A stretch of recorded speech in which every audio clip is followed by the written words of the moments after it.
Today, I wanted to do something a little different on this episode. I'm going to give you a sneak peek behind the curtains inside our educational program. And so, because the line of gravity, which is straight down to the ground always, but the line of effort is not straight down, we want it to be equal and opposite to get the best outcome. We are doing the movement, but if we're not putting force against the position we're trying to train, we're not going to get great outcomes and we're not going to train and strengthen that movement or those muscles. Welcome to Swift Coaches Academy, a podcast dedicated to bringing health and wellness professionals the uncensored truth behind what it really takes to succeed in the health industry with me, your host, Zenia Wood. As an accredited exercise physiologist and business owner for almost a decade, I'm on a mission to transform the lives of ambitious health professionals like you who want more and are ready to take action to create incredible impact in your careers and unlock financial freedom in your business. So join me as I speak candidly with industry leaders about the struggles and successes from within the trenches through thought-provoking conversations. Today, I wanted to do something a little different on this episode. I'm going to give you a sneak peek behind the curtains inside our educational programs. So today we're going to be talking all things the anatomy of gravity and biomechanics and how that plays out. Because I think that, when I look back on my journey and me as, a student when I was at uni, I really struggled with this stuff. I was not very good at anatomy and biomechanics, to be honest.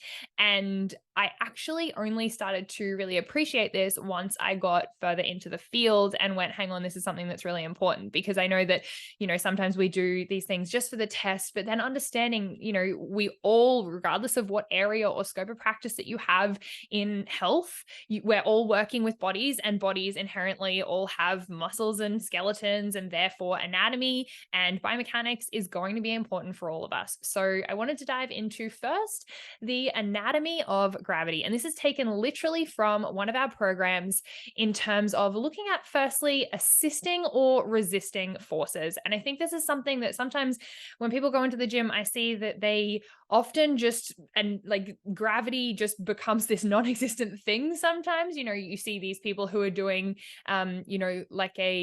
what they think is a rotator cuff exercise where they're holding a dumbbell down at 90 degrees with an elbow bend with their arm tucked in, and then they're just like flailing their arm in and out, which is not doing anything for your rotator cuff. I like to call these the isometric bicep in-outs, because you're actually, yes, you are externally rotating and internally rotating your shoulder joint, but realistically, there's no force or tension applied on the rotator cuff specifically because we're using a dumbbell. And with the free weights, we know that gravity goes straight down. So what we're actually resisting is the elbow extension, and therefore it becomes really just a bicep in-out movement. And yes, you move into internal and external rotation through the shoulder joint, but there's actually no force resisting against that. So that's a really common thing I see in the gym, and I want to make sure that we are really understanding and applying what we know from, gravity, from biomechanics, and from anatomy into what we're doing in the gym, whether it's for rehab or it's for, general exercise prescription as well.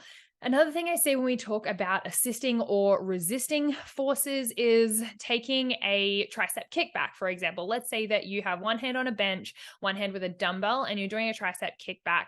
And if you have that dumbbell sort of straight down pointed towards the floor, then gravity is obviously pushing that down, and we shouldn't be using any of our muscular force to be kicking back into tricep extension yet. And so that is our generally start position, but also the triceps will be pretty inactive in that position there, gravity doing most of the work.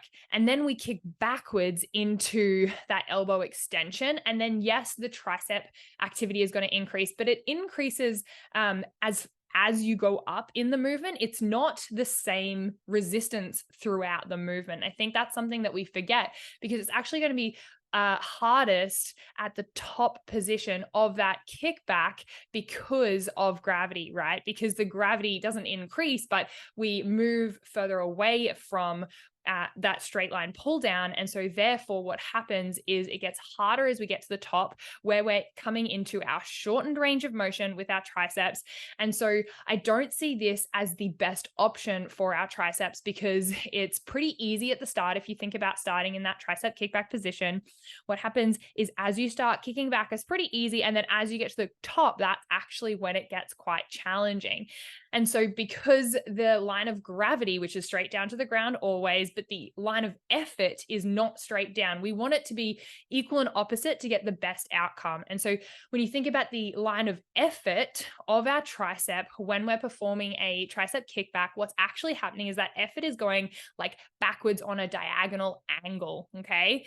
And so that's not directly opposing the line of force, which is gravity in this example. So a better option that I see we should be using in terms of the force to directly oppose the effort is using something like a cable. And the reason for that is, if you think about, let's say you're in still that bent over position, but the line of force this time is going to be where the weight is pulling you. So with a dumbbell, with free weights, we know that it's pulling you to the ground. With a cable, it will always be pulling you back towards where the cable inserts into the machine. So that's the line of force pulling you back towards the machine. If you were to let go, the cable would obviously fling back towards and into the machine. So we need to directly oppose that force. So when we do this, we're going to get a better like consistency of the resistance, and our muscular effort, or the effort that we're using for, in this example, our tricep extension, is going to be better when we can oppose that line of force of the cable. So if we are standing, in a forward leaning position, we don't want to be, directly above the cable, standing right in front of it, because if we kick back, it's not directly opposing as well as if we took a couple of steps back.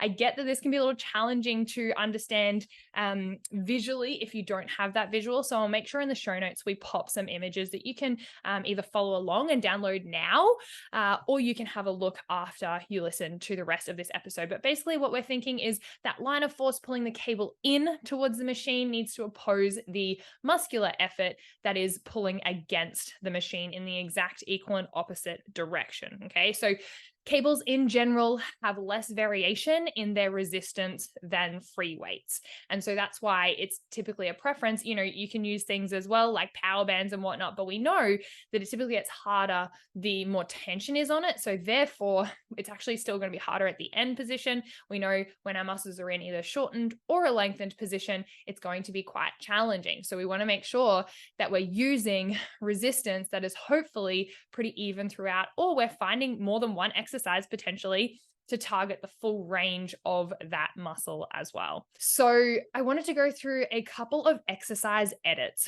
You can call them exercise swaps if you think, if that sort of makes more sense to you. But basically, I like the idea of editing an exercise rather than completely swapping it out, because I think some movements we've just been ingrained to be using, but we're not actually thinking, hang on, like, is this working what we're trying to work? So first example of our exercise edit today is looking at like scap setting drills. So when you think hanging from a bar and doing those sort of scap setting, like you're pulling your shoulder blades down. And the idea with this, typically from what I've seen or heard, is going to be scapular retraction. But realistically, when we're hanging, our arms are overhead, right? We've put ourselves into shoulder flexion, into scapular elevation. And so when we're pulling down, we're actually really doing not very much scapular retraction unless our arms are in like a really wide grip, which most of the time we don't see that. And instead, we're doing more scapular depression. And so if the idea is to retract, then we want to make sure that we're putting force against the movements or the muscles that are going to produce retraction, right? So being overhead when we're in elevation, when our shoulders are in flexion, and then we're pulling down, or even if you try to pull into retraction from that position, the actual force from gravity, from your body weight, isn't opposing the position that you're in. So you can, yes, do that movement, but it's the same as the bicep in out, right? Like we are doing the movement, but if we're not putting force against the position we're trying to train, we're not going to get great outcomes, and we're not going to train and strengthen that movement or those muscles. So instead of doing a hanging from a bar, dead hang position and doing like scap setting drills, if you actually want to focus on that scapular retraction or scap setting, I would encourage you to instead use gravity to your advantage and be under a bar. So think of like a hanging barbell pull-up. So not a regular pull-up hanging from the bar, but basically you're underneath it like a barbell row, like an underhand row or an overhand row, really. But the idea being here that you're actually not rowing, so you're staying in full elbow extension, and therefore you are able to retract, because if you think about it, now I've positioned myself horizontally, so I'm parallel to the floor, and so therefore when I pull up and pull my shoulder blades together, they naturally want to retract rather than depress against gravity. So first exercise edit for you today is changing our scap setting drill, if we're focusing on retraction, to instead of being hanging from a barbell, to be underneath that barbell in like like parallel to the floor and being horizontal, and then pulling up towards the bar, towards the roof, where your head is facing the ceiling. Okay. So what that's going to do there is, instead of focusing on our instead of focusing on our scapular depressors, which is typically our lower traps, lat dorsi, pec minor, which are those muscles resisting against gravity when we're hanging from that bar, we're instead focusing on our scapular retractors, which are mostly our middle traps, but all of our traps retract, and then our rhomboids, major and minor as well. So it's totally cool to hang for a bar and do scap setting drills, but note that it's really scap depression, not scapular retraction. Okay. Another exercise edit that's really helpful that I see a lot of people mistakenly using and thinking they're doing the right thing, but maybe haven't actually thought it through properly. This is something I see with prac students all the time who come into us, or new grads, is looking at an incline bench pull. So this is where you're on an incline bench, you've got dumbbells in your hands, and the idea here typically is going to be, again, scapular retraction. Like we want to be focusing on squeezing our shoulder blades together, is typically the purpose that I find people using some sort of pulling movement. And in this example, that incline bench pull. You could change that for a flat bench pull, and this conversation would be exactly the same. So what we need to think first is, where is the line of force? So the line of force is always going to be from the weight, so those free weights, straight down to the floor because of gravity. So when we think the force of gravity pushing straight down to the floor, we need to understand that the muscles that are going to be working the hardest are going to be the muscles directly opposing that force of gravity. So those are the muscles that that point straight up to the ceiling and oppose the force of gravity. And so when we say that, we're thinking about, if you're in that rowing position, especially on that incline, if you're thinking about what muscles oppose that, the muscles that oppose it, if you do that rowing motion, are actually going to be more likely and a higher prevalence of our shoulder extensors. So if you think about that movement, yes, you're rowing, yes, there's a little bit of scap retraction, but the actual bigger movement that's happening is shoulder extension when we're pulling back, because that is the muscle, because the dumbbell's in our hand, that is actually opposing the force of gravity a lot more than our scapular retractors. And so what that means is that we're actually taking tension off of the muscles that retract our scapula. And so therefore there's less emphasis on our rhomboids and less emphasis on our traps. And instead, the muscles we're working more, and the muscles that are working harder, are going to be those shoulder extensor muscles. So that's going to be our triceps long head. That's going to be our lat dorsi. It's going to be our teres major, our posterior delt, and even a teeny bit of our pec major in those sternal head fibers, and then our teres minor as well. So there's a ton of muscles that do shoulder extension. But when we understand now that the line of force needs to oppose the muscles that are producing the force to pull away from the floor, away from that gravitational pull, we need to understand that in something like an incline bench press, we're typically going to be doing more of a shoulder extension movement than actually doing a scapular retraction movement. So If you are focusing on scapular retraction and you've been doing bench pulls in your program, or you've been seeing someone do them, then we need to have a think about what would be a potential better movement for that. Because I would be looking at, maybe doing something where it is a seated row, or something where you can actually fully protract, and then retraction is one of the primary movements. Again, this is obviously using a cable machine instead, or even looking at, like a wide variation. So pulling wide to narrow is always a really great way to retract, and making sure that the load or the force, whether it's gravity or the dumbbell or a cable, is actually resisting that. So I really like even doing like a single arm hand out at maybe like a 45-degree angle straight out in front of you, and then with a cable at shoulder height, pulling in towards your body. So yes, you can still do a rowing variation, but making sure that you're protracting and reaching away, and then getting retraction. And that will also decrease the shoulder extension moment arm, or how much shoulder extension we're producing, because we're not straight out in front into flexion and then coming all the way into extension like we would be in like a regular seated row or a regular incline bench pull. There's more movement happening in shoulder extension when we're out in front. And then when we pull out to the side at that 45-degree angle, because we're coming from almost that like scaption plane, so halfway between our shoulder flexion and our like abduction, so the scaption plane, that 45-degree, then we're able to produce more retraction and focus on that instead. So food for thought, a couple of those exercise edits that I thought might be helpful for you to go through. And I also guess in terms of speaking about exercise edits, a couple of things when we talk about the lower body as well. We have things like Bulgarian split squats. This is a common one where people are like, oh, I want to do a glute dominant or a knee dominant Bulgarian split squat. And when we understand moment arms, and we can go into this a little bit more maybe in another episode, but when we understand moment arms, we can therefore more easily understand realistically, if something is knee dominant, quote unquote, then therefore there is going to be a larger moment arm at the knee. So I might actually just explain moment arms for you now, because I feel like this would be helpful. So first thing we need to understand is there's a couple of, I guess, points on the body that we want to be able to highlight or articulate, depending on whatever joint that we're using, to be able to identify a moment arm, right? So there's the pivot point that we always want to start with first. So in a Bulgarian split squat, the pivot point is also known as the axis of rotation. So that's the joint, that's the moving joint. So in a Bulgarian split squat, typically we're looking at the hip, okay?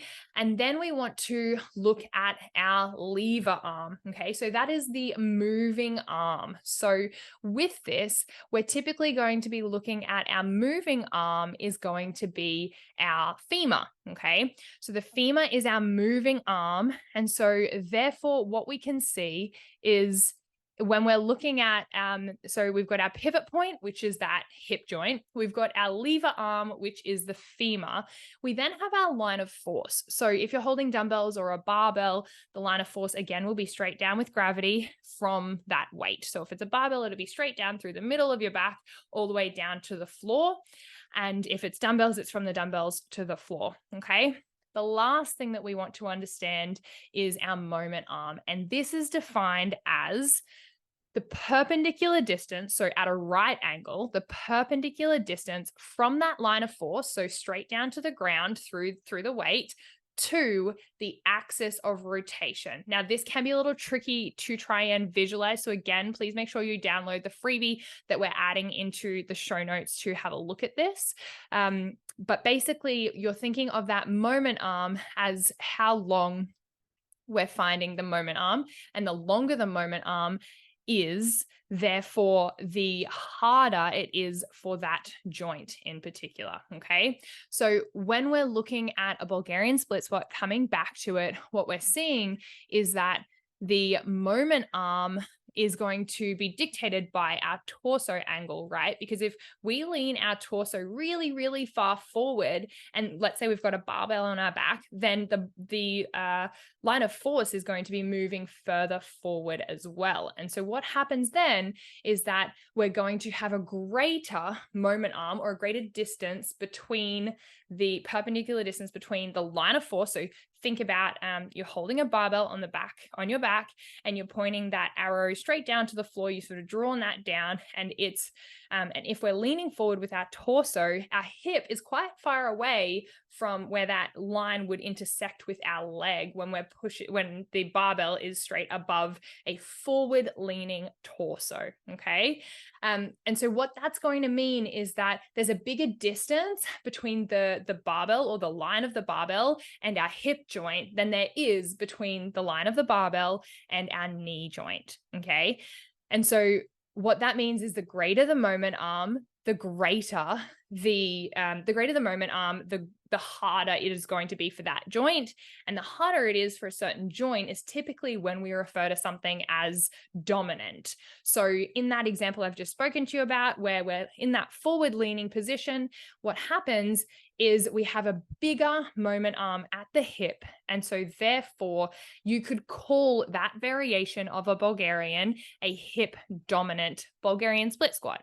Now, how do we get to, okay, now this is glute dominant, right? Well, we're thinking, okay, well, the glutes produce hip extension, right? And so if we have a greater moment arm at the bottom of the Bulgarian split squat, at the hip joint, and we know that concentrically, so when we stand up from that Bulgarian split squat, we extend our hip, therefore we have more range of motion to extend the hip from the bottom of our Bulgarian split squat to the top, versus if we're in that same position, so we're leaning forward, right?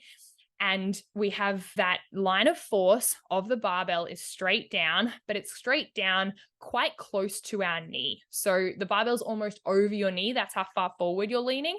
So therefore it means that there is such a small moment arm at the knee, which means that when we stand up, so our concentric movement where we're actually recruiting our muscle fibers concentrically up at the top to come up out of the Bulgarian split squat, it means that the moment arm at the knee is smaller, and therefore the muscle that is being producing the work to extend the knee is obviously the quadriceps group. And so therefore we're using less quads in a forward leaning position of a Bulgarian split squat. So the inverse would be true as well. So if you want to be super, super upright in a Bulgarian split squat, as an example, then what's happening then is you're imagining that barbell is straight up and down. It's going almost straight through your hip joint, almost. Your hip probably sticks out a little bit because your bum's usually further behind than your spine. But you can imagine if you're almost straight up and down and vertical, right, then you're going to have a smaller distance between where if you dropped like a pin from the barbell to the floor, you're gonna have a smaller distance between the intersection of that line that drops down to the floor and where the hip joint is. So that's going to be a small distance because your knee is going to be actually, almost pushing over your toe because you're quite upright, and therefore there's a greater distance or a greater moment arm for the knee joint. Now, noting again that we know that to come up out of the Bulgarian split squat, you have to do more knee extension work and hip extension work to come out of that. But if we're more upright, we're doing more extension of the knee than we are extension of the hip, right? And so therefore that would be called a knee dominant variation of a Bulgarian split squat. And I realize that it might feel like it's a little complicated when you're like, I kind of know and I understand intuitively that if I lean forward, it feels more in my glutes. That's great. We also need to be able to articulate and manipulate all different exercises, not just that one. So, for example, if you wanted to make a more, let's say, knee dominant trap bar deadlift variation, what you would do is you would be able to use the same principle and say, all right, straight down through the middle of the barbell and looking at the knee versus the hip moment arm and which is greater. So if we think we're in a a really forward leaning or a hip hinge position at the starting position of our trap bar deadlift, when the weight's on the floor, we're going to typically have a greater moment arm at the hip. And so therefore, and almost like a teeny or non-existent potentially one at the knee. So yes, you're still extending the knee, extending the hip, just like in the Bulgarian, but you're getting more force produced from the hip extensors than the knee extensors. They're doing more as a percentage of the work to get you to stand all the way up. So let's say, like I said before, you wanted to be like pretty knee dominant, but for, maybe you didn't want to load the spine. And so you didn't want to do a barbell variation. So you wanted to use a trap bar, because then you can, drive your knee over your toe and your shin angle can be forward of where you would be if you had just a straight barbell using a regular deadlift. So what you would do here is you could either sort of like squat down a little bit more and try and stand straight up instead of shooting your bum back first, because that starting position is going to give us a greater moment arm at the knee and therefore be more quad or more knee extension load. Or you could also add something like heel elevation, right? So you get to be creative with this stuff. And I think that what I've realized when I've been, coaching for, a decade now, and the manipulation and how we adjust things is that, yes, you can intuitively understand some of these things. You can grab a cable machine or you can grab a dumbbell and be like, of course it's harder in this position or easier in this position. But sometimes when it gets to movements that maybe you are less familiar with, or you haven't tried all these variations, it can be hard in those moments to go, what's going to be focusing more on what muscle group, or taking more load on or off certain joints. So, let's say someone had like a spine injury or a hip injury, right? But you still wanted them to do some sort of deadlift variation. You could decrease the moment arm at the hip by putting them in a more upright or like squat kind of position for a trap bar deadlift. You could elevate their heels and they could still have some load on the hip moment arm and therefore through the hip extensors and also through the spinal erectors. But you can put more load and more emphasis on the knee, and then you can grade that back to a position where they can use quite a hip dominant or, that hip hinge initial position for something like a trap bar variation. So again, I just want to reinforce that it may be a little complicated to try and understand some of this stuff just through visualization. And if that's you, that is totally okay.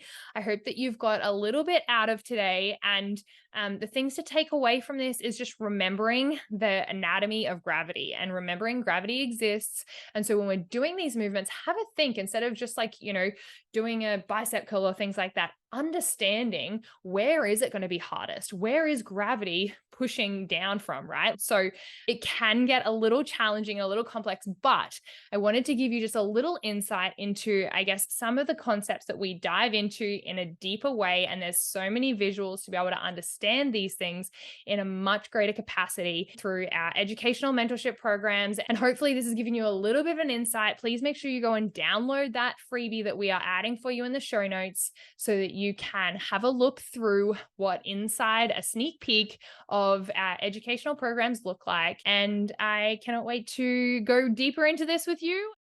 If you have not heard yet, we have some incredible news. Our final ever intake, as you know it, of our educational mentorship, our flagship program that has 24 modules. It has practical activities, it has workbooks, it has programming opportunities, it has feedback, there's individualized support. There is so much involved in this. And if you're ready to take your exercise skills to the next level, this is absolutely the thing that I recommend for you. We go through building unbreakable foundations, which is broken into 3 modules. So anatomy, biomechanics, and assessment, and then programming like a pro, where we go through key movements and training principles, and then our advanced and intermediate programming modules. So there is so much involved in here, and having the ability for 12 whole months to have me in your corner, no questions off the table, ask me anything about exercise, about rehab, about how to program a specific client. This is something that we have not offered like this before, and it's also the last time that this round will be offered in the way that it is. We have some plans for the future, but it will not look the same ever again. The same level of support, the same level of content, and what's going on inside of that. So if you've been thinking about this, now is absolutely the time. We start on November 27th, but there's strictly 15 spots available, and every other time that we've run this course, we've actually sold out. So if you are interested, please do not sit on your hands with this. Please take action. All you have to do is book a call with me, and then we can decide together if it is right for you. And you can ask me all of your burning questions that are probably going through your head right now. But just so you know, it is absolutely eligible for CPD points. So you don't have to do those crummy little weekend courses on shitty topics that you don't want. And we can also give you ongoing access to this program indefinitely. So if this is something that you've been thinking about, or this sounds like a great idea and it's the first time you've heard it, now is the time to pull the trigger and jump into the link in the show notes and click that button below to book your one-on-one call with me. I have a tiny favor to ask of you, and that is to just hit that subscribe button if you have not done it yet. If you've made it this far, then I hope that this has been valuable for you and for us to get more incredible guests in front of your earlobes and faces. If you're watching us on YouTube, then please do that now. And if you have any feedback or suggestions for me, or something that was a golden nugget that really stood out to you in this episode, I would absolutely love if you flicked me a message over on Instagram at Zenia Wood Official. Until next episode, and in whatever you do, move swiftly.